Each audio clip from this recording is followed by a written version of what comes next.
अस्सलाम वालेकुम, my name is doctor Khulood Imran. क्या दौरान हमल लकोरियाँ होना ख़तरनाक है? सबसे पहले आपको ये पता होना चाहिए कि लकोरिया क्यों होता है। जैसा कि फ़ीमेल प्रेग्नेंट होती है, उसकी बॉडी में जो हार्मोन्स हैं वो पीक पे होते हैं, तो उसकी वजह से जो वेजाइनल सिक्रीशंस होती हैं वो भी ऑटोमेटिकली बढ़ जाती हैं। इसी तरह जो ब्लड फ्लो है, जो खून का फ्लो है, वो भी टूवर्ड्स बेबी ज़्यादा हो जाता है ताकि उसकी ग्रोथ हो सके। उसकी वजह से भी वो इफ़ेक्ट करता है फीमेल की वेजाइनल सिक्रीशंस पे। वेजाइनल सिक्रीशंस एक जो है यूज़फुल चीज़ है, एक फ़ायदेमंद चीज़ है औरत के लिए, क्योंकि अगर ये नॉर्मल अमाउंट में नॉर्मली भी ये फ़ीमेल में बनता रहता है, तो अगर ये सिक्रीशंस जो हैं नॉर्मल हैं तो फिर तो ये अच्छी बात है, क्योंकि जो नॉर्मल फ़ीमेल की बॉडी में जितनी भी एक्स्ट्रा कोई भी रतूबत है, कोई भी इन्फेक्शन है, उसको ये लकोरिया बॉडी से बाहर निकालने में मदद करता है। ये उस सूरत में है जब जो औरत का जो लकोरिया है उसमें कोई भी स्मेल ना हो, औरत को ख़ारिश ना हो, या वो दूध की तरह या वो बिल्कुल फटी हुई दही की तरह ना हो कि वो औरत को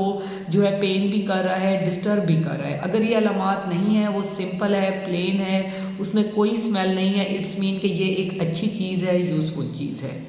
लेकिन अगर इसमें जैसे कि मैंने बताया कि साथ अलामात आने लग जाती हैं कि जी फ़ीमेल को ख़ारिश भी हो रही है, साथ में डिस्चार्ज में स्मेल भी है उसको, और उसकी जो है वो जो अमाउंट है वो भी थिक हो गई है, दही की तरह, फटी दही की तरह, तो फिर ज़ाहिर बात है ये इन्फेक्शन है और इसको लाज़मी हमने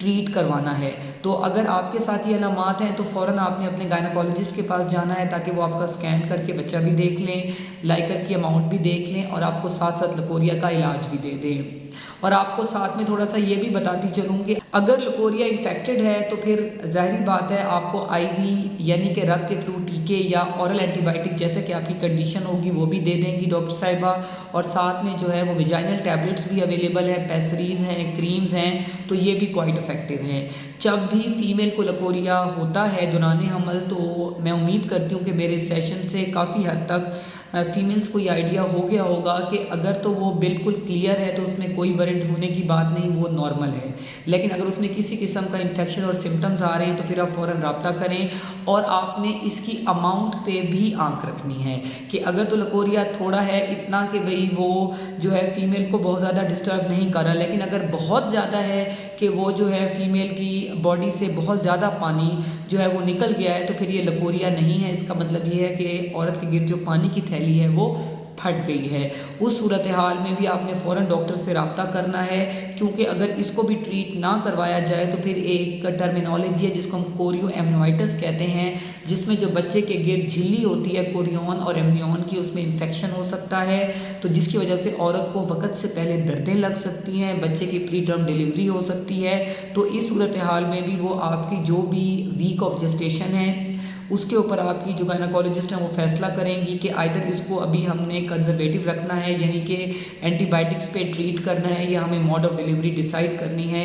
जहाँ पर भी आपकी डिलीवरी जिस वीक पर भी है उसके मुताबिक। इसलिए जो है वो लकोरिया को भी आपने बहुत लाइट नहीं लेना कि अगर तो वो नॉर्मल है तो ठीक है, लेकिन अगर उसमें किसी भी किस्म का सिम्टम है, कोई इन्फेक्शन है या उसकी अमाउंट ज़्यादा है, तो फ़ौरन अपने गायनेकोलॉजिस्ट से रब्ता करें ताकि माँ और बच्चा दोनों सेहतमंद रहें। Stay safe, stay healthy. Thank you so much. अल्लाह हाफिज़।